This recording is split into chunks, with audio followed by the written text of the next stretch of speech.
Hello and welcome to today's show with Dr. Jeanette. In this program, Dr. Jeanette shares with the audience ways to develop their inner skills for outer results. With its meditation, visualization, affirmations, and more, you'll learn something today to help you live happier, healthier, and more satisfying lives by working your inner game now. Welcome, Dr. Jeanette.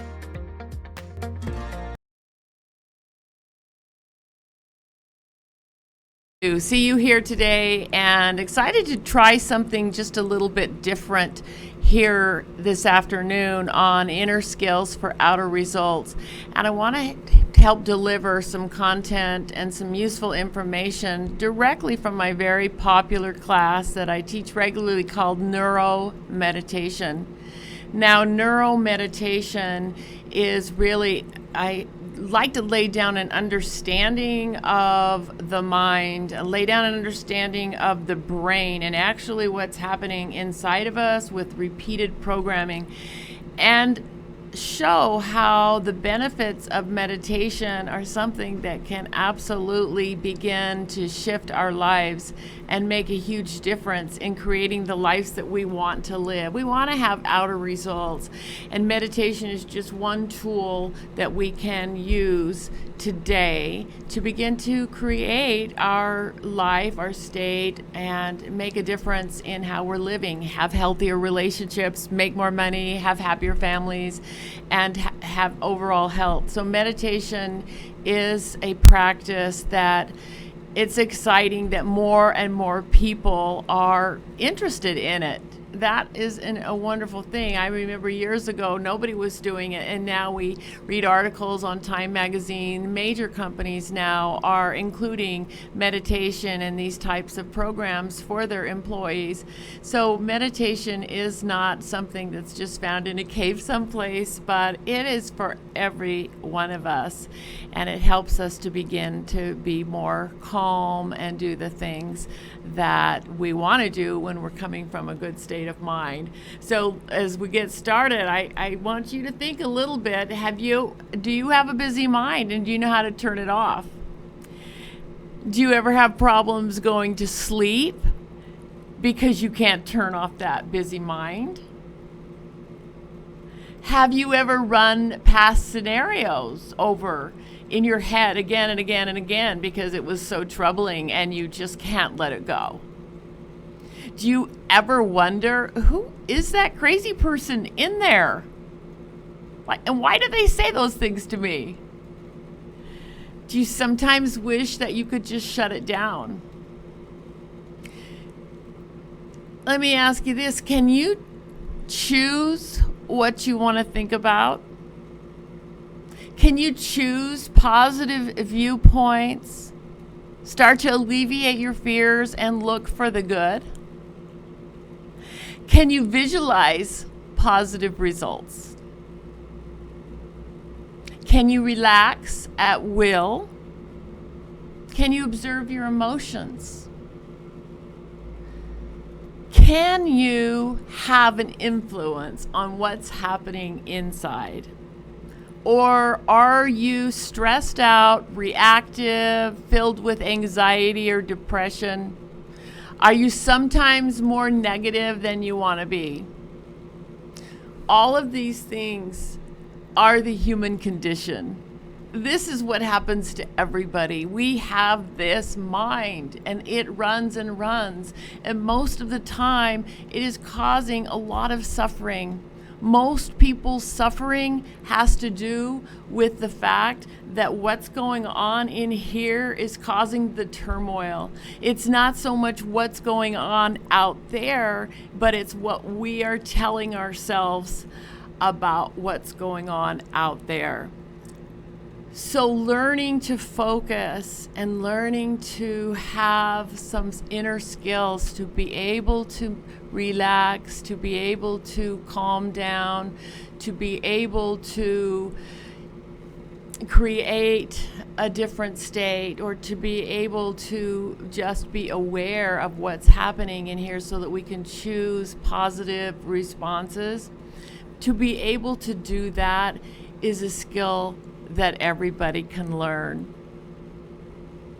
So the benefits of meditation are great, and the fact is that neuroscience is now teaching us, and neuroscience is now proving to us that the benefits of meditation are undeniable.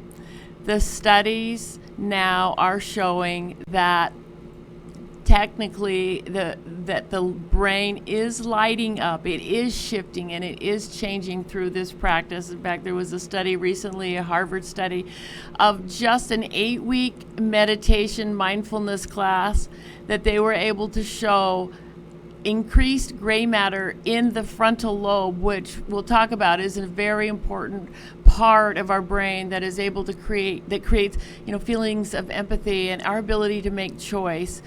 And in only an 8-week course, it was there was change in the brain from that, which enabled people to be a little bit different. So neuroscience is really proving the benefits of meditation, and the benefits of meditation are very powerful game changers for more happiness, success, and inner peace. So if some of the benefits that are proven are better health. You learn to consciously calm your body down, and your body is able to work more optimally.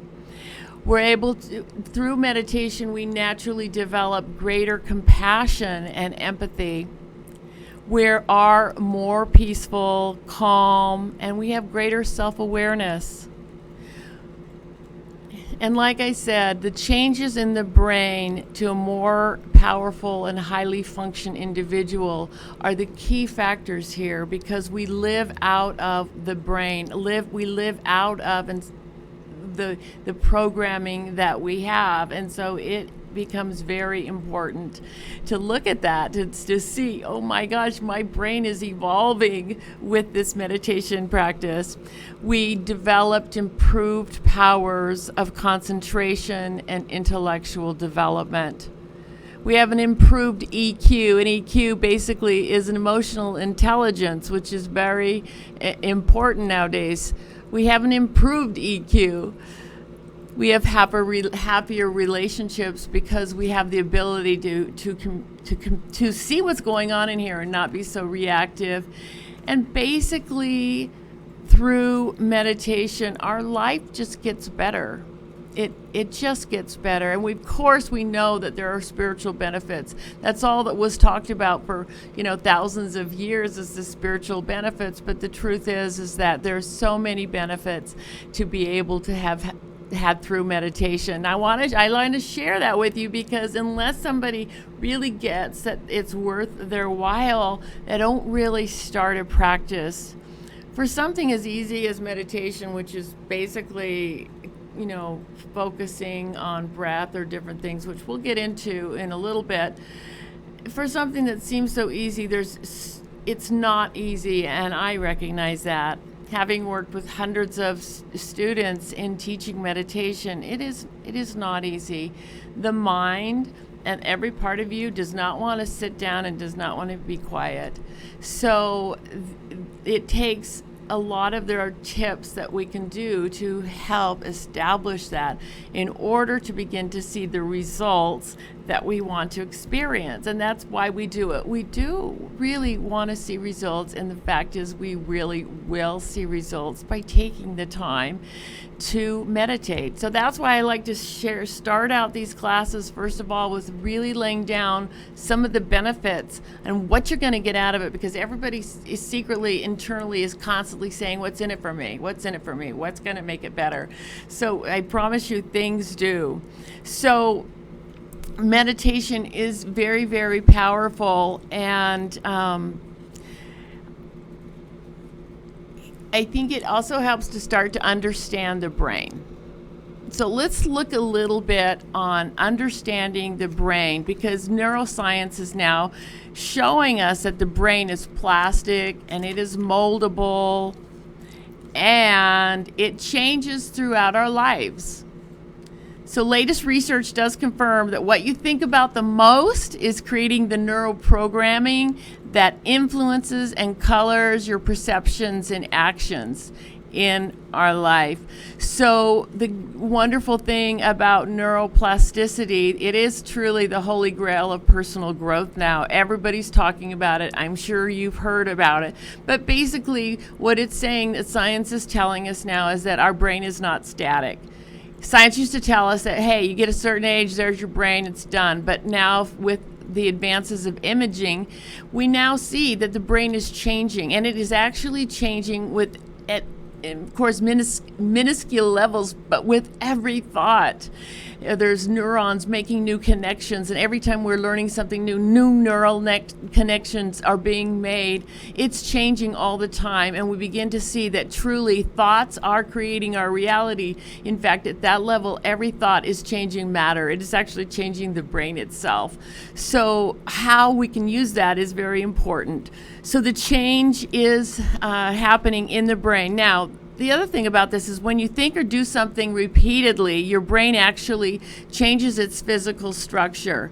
And that becomes important because when the framework of neuroplasticity is applied to meditation, the mental training of meditation is fundamentally no different than any other form of skill, of acquisition. In other words, whatever we practice and whatever we practice again and again begins to make the change. So we are creatures of habit. Individuals think anywhere from 50 to 70,000 thoughts a day. There's a lot of thinking going on in there. And the challenge with that is 90% of those thoughts are repetitive. They're exactly the same thoughts that we had before because we are actually on autopilot. Now that's a little bit scary, but the thing to know is that this stuff is going on again and again and again and again. And we become very unconscious about what we're thinking about. But the thing is, we're thinking about the same thing we thought about before.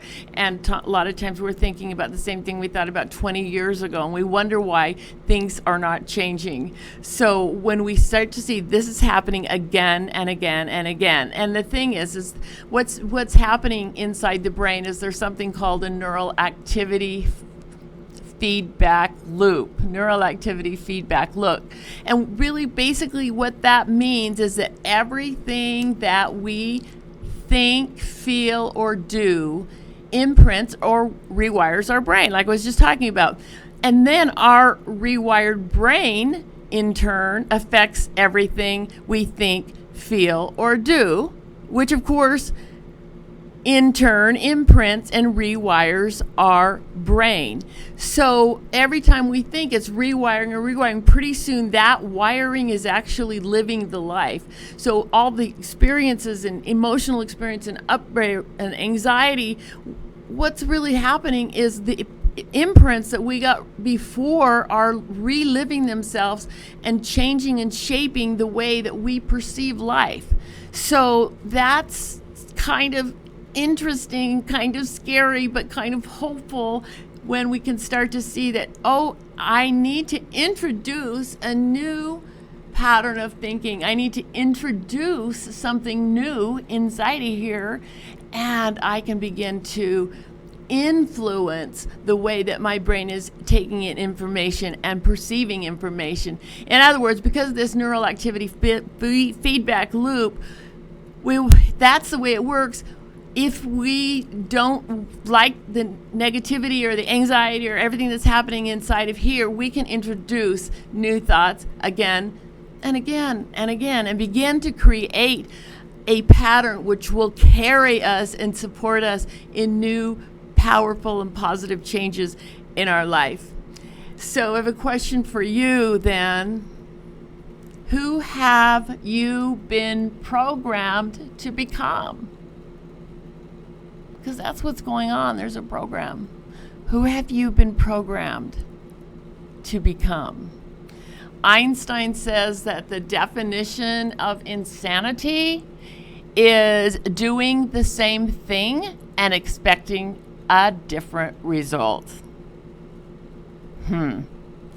So that makes us think, if the same thing is happening inside our head, it's going on and on and on. If that same thing is happening, but yet we expect that we're going to all of a sudden, out of the blue, just be completely ready to be in, let's say, a new kind of relationship we've never been in. We're going to be completely emotionally and mentally healthy. We're going to all of a sudden start a brand new habit of physical eating or health, and it's going to be easy. No, because of this thing. And that becomes very important, and it ties into meditation, because meditation really is the great rewirer. So what science is telling us is that the past isn't what counts. And that's good news, because if we were just destined to relive our past again and again and again, that would be hopeless. I would be hopeless. And I know a lot of us would, but the thing is that there is hope, because meditation is the great rewire. It enables us to become more conscious, so we can begin to choose new thoughts, choose new perceptions, and create new programming that is going to help us to be able to have an experience that we want, and have a new experience, something fresh, something that our heart is really desiring. So meditation is the great rewire. And if we don't remember anything else, let's remember this, that most of our brain's programming and most of your decision making, 90% of it or more, are handled on autopilot without you being aware of it. That's interesting.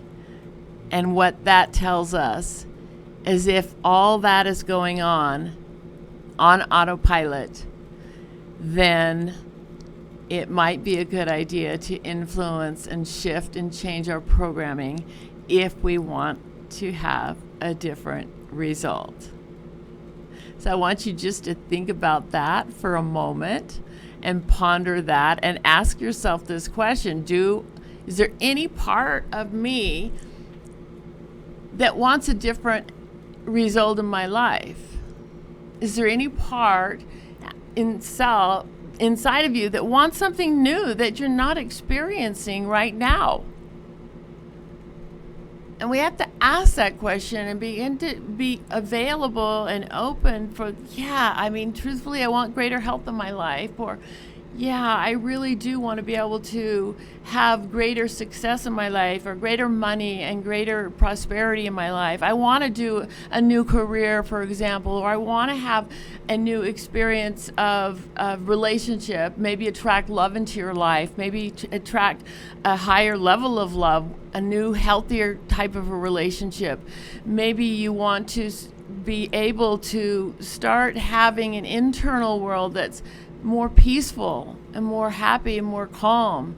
Maybe you want to be able to, really just want to be happy more of the time. And so it's like, what is it that I want? Am I, going to just put up with living depressed and anxious and unmotivated? Is that all right with me? Is that all right with you? I'm not saying that's for what's happening for everybody, but the fact is that most of the human race is going through so much anxiety. It's stressful to live on the planet right now, and it takes a lot, and just the toxins in the environment and the toxins in relationships and people, and this is a higher level stress. And don't think it doesn't affect you. We know it affects all of us, and we are bombarded by that. And depending upon our internal programming, that determines on how we will perceive the stresses that are going on. And so these stresses, depending upon, again, our internal programming, our thing that's going on all the time, we're going to be stressed out, anxious, our body's in a state of stress. And we are going to experience the results of that stress. We're going to experience the results of that stress, as in sickness and disease, and depression and anxiety and all those things. unless we can begin to build some new habits and some new skills. In Dan Harris's book, 10% Happier, he talks about the time where he had a breakdown, anxiety attack on the air. He's a national newscaster, Dan Harris. I'm sure you know him. And how that level of stress caused him to have to make changes in his life. And that took him on the path of meditation and mindfulness. And in his book, 10% Happier, he talks about that. But the point is, wouldn't you like to be 10% happier? Wouldn't you like to be able to be just 10% more capable of processing and moving through stress, to be able to experience the kind of peace that you know is possible? So meditation is the practice where you can experience that. So we're not talking about being perfect and living in a cave and having everything in your life exactly perfect. 10% is good. And my point is, in saying that, is you don't have to be perfect. You don't have to, say, "But I don't have another hour a day." You don't need another hour a day. You need to start with 5 minutes and just start. And there's not anybody that cannot do that to be able to have the kind of results that really I'm talking about. So ask yourself that question: is there anything that you really desire to change?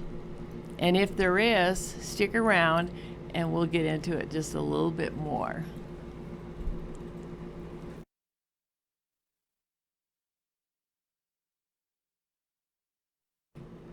All right, so welcome back. And now I want to get into meditation and teaching about meditation. So the important thing I said about meditation and the brain is that meditation really does start to change the brain, starts to activate it starts to activate the frontal lobe. Now the frontal lobe, let's just think of it this way, is the part of us that can actually make wise decisions, okay, not just be reactive like the amygdala. So we want to be able to learn and to be able to develop that. So meditation, there's two basic styles of meditation and form of meditation. The first style is focus meditation. So focus meditation involves directing the attention to a single focus. And that's usually with a mantra, which is a word or a phrase that we say over and over again, or with the breath, or with an image.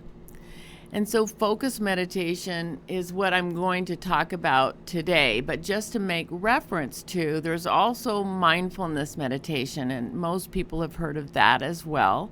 And mindful meditation does have a degree of, it does still have the context of focusing in it, but what it is becoming more an observer of what's happening around us, becoming very much in the present moment.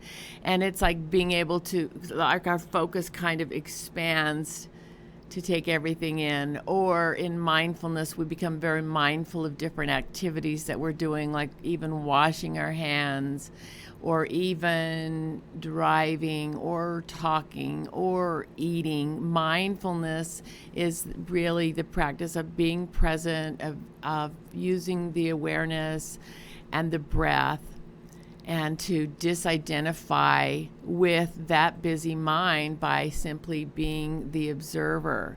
So mindfulness is a whole different thing, and I will devote a whole class to mindfulness, because today I want to be able to look at the idea of focus meditation and the importance of it. So focus meditation basically is bringing the direction of our attention to one point. So, and keep coming back. to that one point. We use one point, and that is the breath, or it can be a word or a phrase, but we just keep bringing our attention to one point. Now, one of the things that I think kind of helps us to understand how and why this is important. Have you ever taken a 2-year-old to the store? Ever taken a 2-year-old to the store where there's lots of candy or toys or anything that they're really interested in? That 2-year-old or 3-year-old is constantly grabbing. So a wise parent will give them a toy and give them something to occupy themselves while they are in the store. So focus meditation is like we give the mind something to do. We give it something to chew on, to hold to, and that's why we use a focus like the breath or a word or a touch or an image. So we use that. It's also like I've been to India many times, and in India, believe it or not, you can still see elephants walking down a village street, and they have there's always a wise elephant handler, and you've probably seen it. They give the elephant a bamboo stick to hold in its trunk, so its trunk is wrapped around this bamboo stick. And the reason is if they do not give it that bamboo stick, that trunk is going to cause havoc in the village through the little shops, grabbing fruit, grabbing food, grabbing whatever it wants. And so they give the elephant something to hold on to. So that is what happens in a focus meditation, is we're giving the mind something to do. The other aspect of focus meditation, all meditation really, is starting over. Meditation is simply the practice of starting over. And I don't know if you've ever trained a puppy. I don't know if you've ever trained a puppy where you're training it on the mat. So just imagine that you're doing that and you got a little teeny puppy and you put it on the mat. And of course it runs off the mat, and then you take it back and you put it back on the mat. And then it runs off again, and you take it and you put it back on the mat, and this goes on. And the thing is that's what happens in meditation. Our attention is going to go off. It is. That's what happens. That's how you're programmed. That's how your mind operates. That's fine. There's no problem. You're not going to completely ever stop your mind. That's the organic brain. That's how it works. So the thing is how we bring it back becomes very, very important. So imagine that puppy. You are not going to hit it for going off, and you're not going to scream at it, and you're not going to yell at it, because that puppy is going to cower and it's not going to work with you. We don't do that inside either. We bring this place of friendliness to the practice. In other words, we're starting over, we're bringing it back, but we are doing it with this place of friendliness so that it is a loving, powerful experience.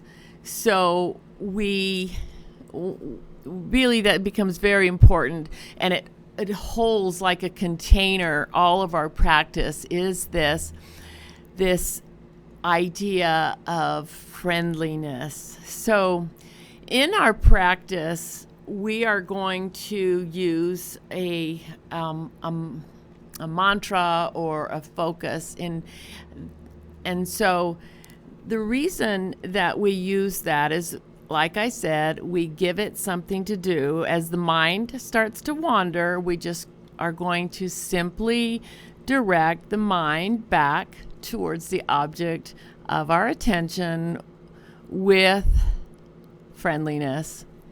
And we just do it as many times as we need to, even though there's distraction, the thought occurs, we go someplace else, there's noise in the background, all these distractions happen. And without chastising ourselves or getting emotional, we just bring our attention back. And the fact is that there is absolutely no failure.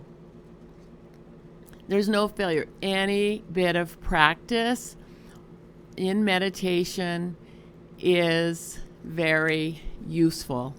I know a lot of times students will say, oh my gosh, that was a terrible meditation. My mind would not stop wandering. And it was bad. No. That's just the way our mind is used to beating ourselves up. It has a program of beating ourselves up. So now we take that program and we bring it to our practice. So one of the new programs that we are bringing to the practice to help reprogram is this place inside of friendliness, of talking to ourselves in a friendly way. And so as we're redirecting our attention back to our focus, to our mantra, to our breath, as we're bringing our attention back to that, then we are doing it with a sense of friendliness. Because if we start yelling at ourselves, we're not going to keep doing it. So we'll be in war, and we do not need to be in war with ourselves. We've done that our whole life anyway. So, all right. So let's go over now some things to prepare for meditation. And some of these things are very important in preparation for meditation. Meditation is a very relaxed practice, but it's alert. It's a very calm experience, but it is not a passive experience. It is very active. So it's a beautiful practice of being very calm, but our mind is awake. We're alert.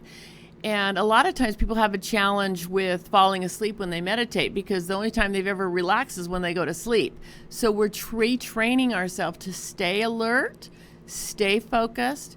It is a practice of great discipline. It's a practice of great attention is required to do it. It requires you to be awake to do it. The other thing is that your physical posture. So physical posture is important too.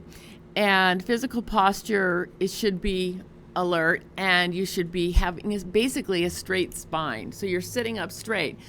A lot of people sit on the floor in different positions and yogic positions, but I feel like right now I'm talking to the regular person in their living room or in their house, and we practice sitting up. So if you're comfortable sitting on the floor, that's great, but most people are sitting in a chair.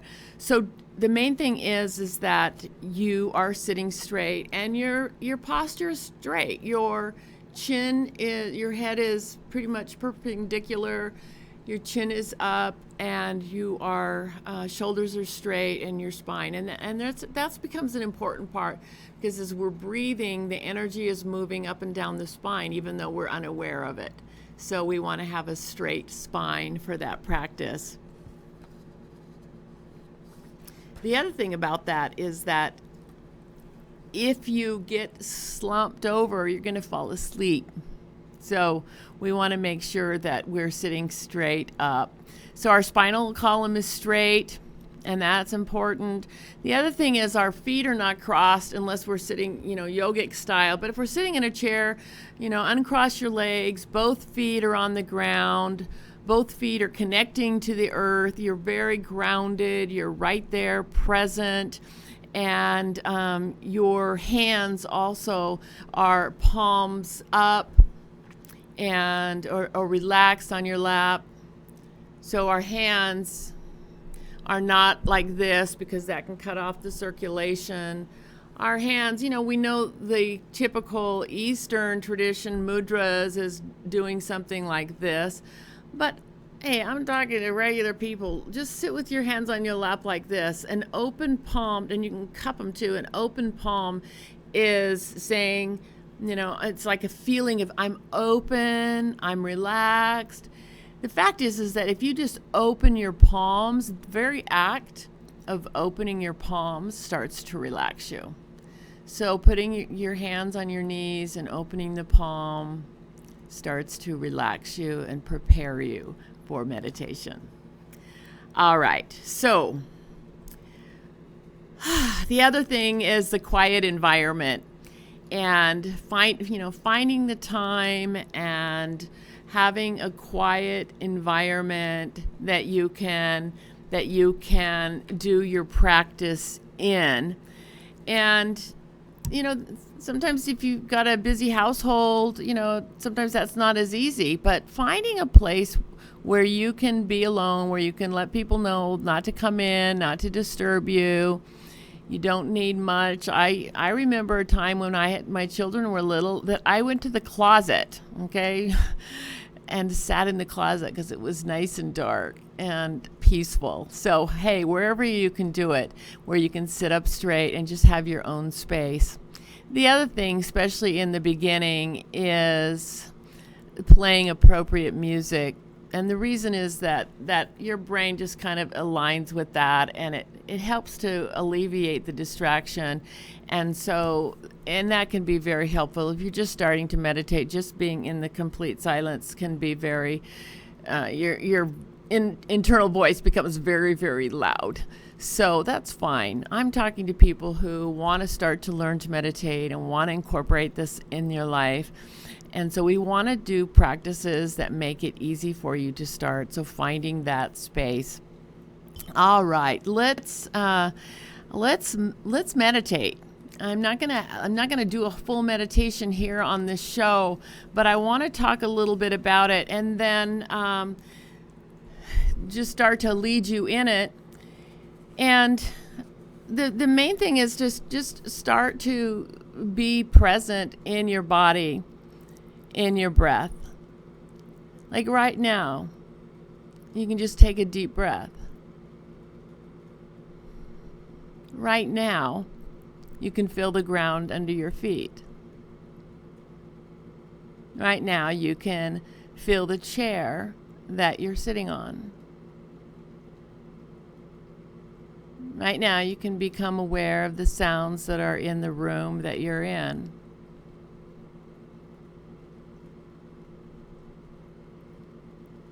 Right now, you can, by just feeling and connecting to the breath, you can begin to relax. So a very easy and first stage meditation is focusing on the breath. The breath is always with you. The breath, just to pay attention to your breath, will start to relax you. It will unhook your stream of busy mind into the present moment. You are not making your body breathe. Your body is breathing automatically. And you're doing nothing but watching it. Now, how is that possible? Who is the me that is watching the body breathe? So you automatically move into this higher observer self when you begin to observe the body breathing.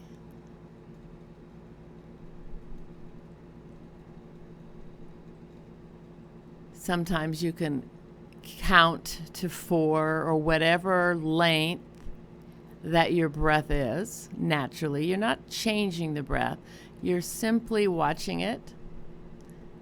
So it can help to have something else going on. So you may just go 1, 2, 3, 4.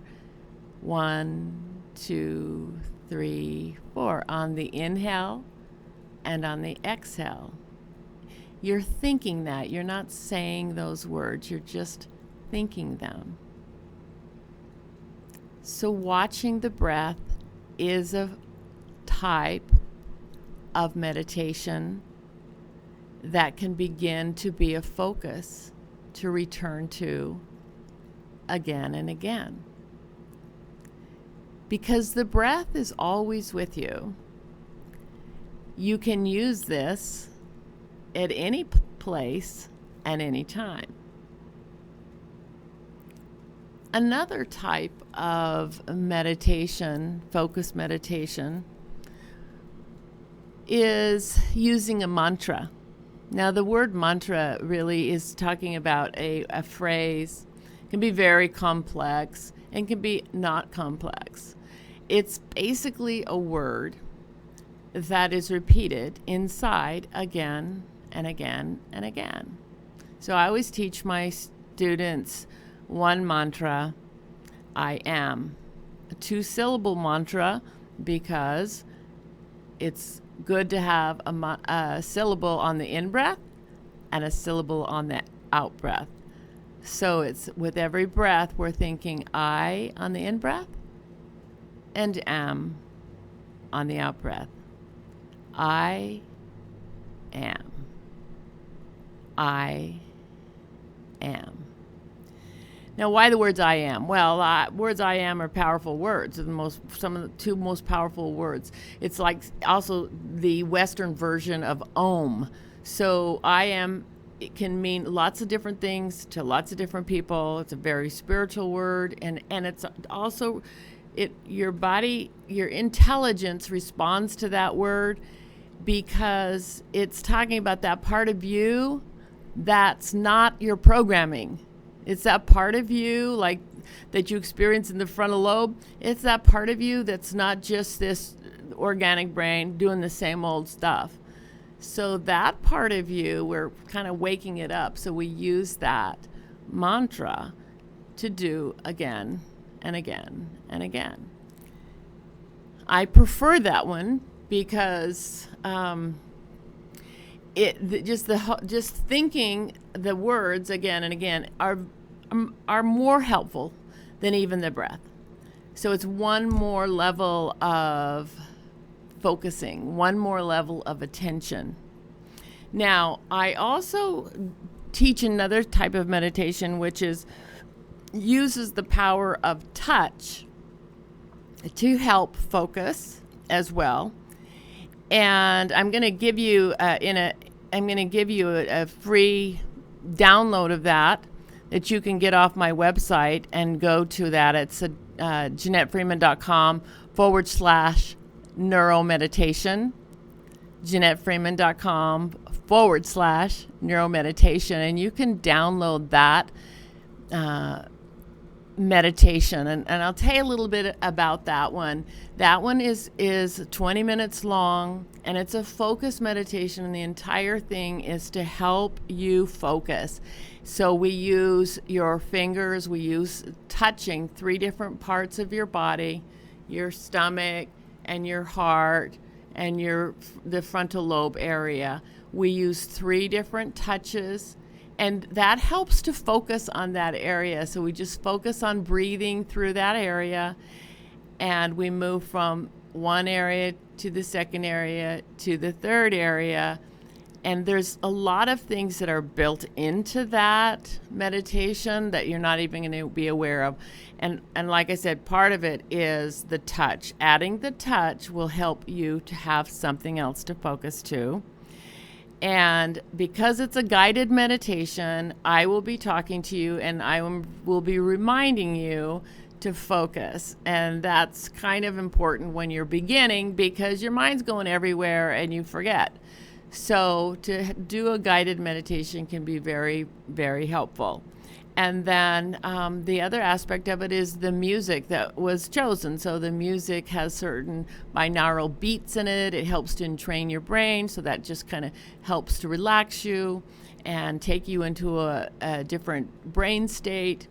And so it just works in lots of different ways. But it may be, you'll just have to try it and see and not judge it and just see, if you are able to relax and you're able to hold a focus longer than you would by yourself just sitting and meditating. So my hope on that is just to give you something and give you a tool that you can download for free and have easily have access to that. Awesome. So hopefully today we've learned a little bit. That's why I encourage people to get in more training and more study and more practice, because questions are going to come up. And of course, you can contact me through my website, and my email's on there, and contact me, and I'd be happy to answer any questions. And on my website, there are more CDs and more meditations and affirmations and things to help redirect the mind. So I'd just like to go over a few tips as we start to wind the class down to help us in starting a meditation and help us be able to do that. So the first part, again, we don't condemn ourselves. All meditation is really positive. Every bit of effort is positive. Just efforting and trying is very, very good for you. The second aspect is to have a regular practice. The brain changes through repetitive practice. So as we learn how the brain is operating and how everything's so conditioned and programmed and repetitive, we are instigating a new practice and a new habit, and life becomes a result of the habits that we make. So have a regular practice. It's good to have it at the same time so that it becomes a habit. We want to choose the time that works for us. Most people have the most success first thing in the morning. And the reason is that your mind hasn't been so activated. The whole environment and family or whatever isn't all rampant, and it's easier to be in a quiet state in the morning for most people. Now, some people that doesn't work for them. But the morning is a wonderful time. Not only that, it starts your day out right. You bring a level of calmness, so much more, and intelligence and creativity to your work because of the time that you took in the morning in order to start to have that practice. The second thing, or the whatever it is, third, fourth, is create a sacred space, this quiet space that you go to. If you do it in the same place every day, what happens is it's like Pavlov's dog. As soon as you go to that space to sit down, your body starts to go into a relaxed state just because you've done it there over and over and over. So going to the same place again and again can be great. Set it up, so it makes you feel good. Things that make you happy, around that space. Light a candle, or you can play some soft music, or flowers, or something that smells good. So anyway, create the space that works for you so that you like going there. And the other thing about that is, don't wait until you have the perfect space to start the practice. If you have to sit up in bed in the morning and start your practice like that. I've seen a lot of people say, I don't have the right space. I'm going to create a whole new room, and it's going to be my space, a whole new room. No, start. So, eventually maybe you'll make something really fabulous and great. And every time I've ever moved to a new place, I got to tell you, it always takes me a while, because I don't know how everything feels yet. And then I finally kind of get in a place, and I feel great about it. So whatever it is, the main thing is a place where you can sit up straight. Okay, so that's easy enough. All right, turn off interruptions. Another thing, it's all right for you to live without your phone for 20 minutes. To turn it off. Get rid of it. Shut the door. Tell people not to interrupt you. And turn off the interruptions that you think are there to interrupt you. In other words, you're not going to be able to control the leaf blowers in the morning. They might do it. Your neighbors might be noisy. There might be noise going on. You're not going to be able to control your environment. Part of the practice of meditation is being in the environment that you're in, allowing it to be fine, and still doing the practice. Choose the right time. So choose the right time that works for you. So some people are morning, but another thing is after work or in the evening, to calm down after everything. Maybe that really works for you. Ideally, you do morning and evening. But the thing is you don't want to do it when you're really, really tired, because you will fall asleep, and then you will train yourself to fall asleep. So if you always do it right before you go to bed, forget it, like you're going to fall asleep.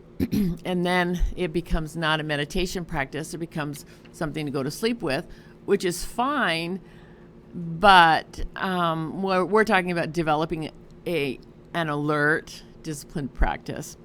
All right.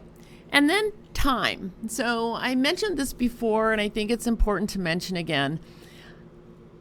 You know, a 20-minute meditation is really the ideal time. It's not so long that you just space out and fall asleep, and it's long enough that you're able to get into a rhythm, to enjoy it. Because a lot of times, no matter how long you've been meditating, a lot of times the first 5 minutes are the hardest because your mind is really spinning. So a lot of people quit because the first 5 minutes is the hardest.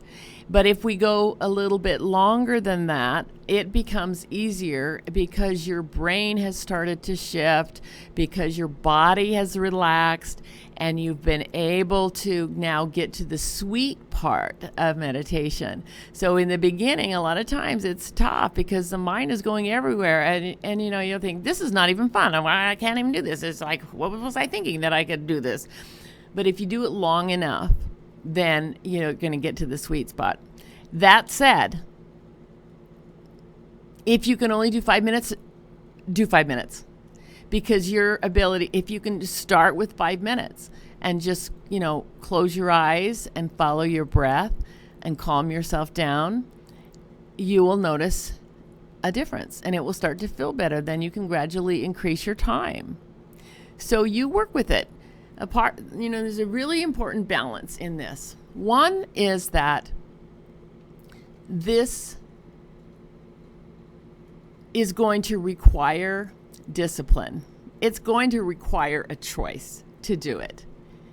And that's why I like to lay down the benefits.